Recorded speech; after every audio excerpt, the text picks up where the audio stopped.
Mwiriwe neza mwese mukomeje gukurikirana amakuru ndetse n'inkuru za Afrifame TV. Reka twizere ko aho muri hose mumeze neza. Imbabura yateje inkongi yangiza ibifite agaciro karenga miliyoni 5. Mu kagari ka Tetero, umurenge wa Muhima, umudugudu wa Tetero, hafi y'ahahoze isoko rya Nyabugogo, habereye impanuka y'inkongi y'umuriro yangije ibintu birimo inzu yo guturamo, ibikoresho by'ubudozi bya Made in Rwanda n'idepo y'amakara.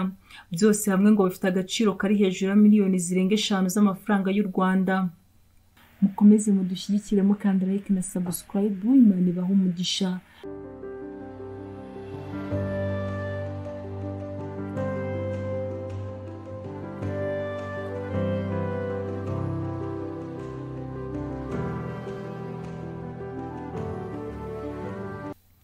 Iyo mpanuka yabaye ahagana mu masaha 4 za mu gitondo itewe n'umusore ucuruza amakara wacanye imbabura agiye guteka.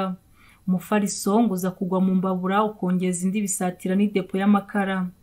Uwo musore watubwiye ko yitwa Viateur yagize ati, namaze gufatisha imbabura hafi yaho barunda imifariso, nsankuhuze gato ngarutse nsanga umufariso wahanutse ugwa ku mbabura wamaze gukongeza n'indi, ndetse bifata n'idepo y'amakara. Iyo nzu baduderagamo ibikapu bya Made in Rwanda yari irimo n'imashini 20. Nk'uko byemejwe na nyiri uwo mushinga Mukagasana Jeannette ari nawe nyiri iyo nzu. Iyo nzu baduderagamo ibikapu bya Made in Rwanda yari irimo n'imashini 20 nk'uko byemejwe na nyiri uwo mushinga Mukagasana Jeannette ari nawe nyiri iyo nzu. Yabwiye Kigali Today ko izo mashini yari yarazikodesheje harimo n'ibitambaro byo kudoda ibikapu.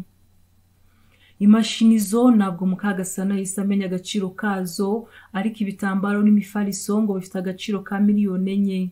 Umuriro ukaba wafashe n'inzu babagamo, ibintu byose birakongoka usibye gusa imyambaro bari bambaye. Idepo y'amakara nayo ngo yari irimo 350. Uwo musore wacanye imbabura yagombaga kuranguza. Umunyamabanga nshingwabikorwa w'umurenge wa Muhima Mukandori Grace nawe wahise ahagera habereye impanuka, yavuze ko bihutiye gushakira icumba bagize ibyago ndetse bakaza no kubashakira inkunga y'ibiribwa mu gihe batarabasha kongera kwisuganya. Ubwo Kigali Today yahageraga mu saa 5 yasanze imodoka za polisi zizimya inkongi zamaze kuhazimya, ariko kubera ubukana bw'umuriro w'imifariso ivanze n'amakara byose byari byamaze gukongoka. Kubw'amahirwe nta muntu wahiriyemo cyangwa ngo agwe muri iyo mpanuka usibye uwo musore wacanye imbabura wahiye ku kuboko, ariko ngo nabyo ntabwo bikabije cyane. Murakoze cyane, mukomeze kudushyigikira mukanda like na subscribe, Imana ibahe umugisha.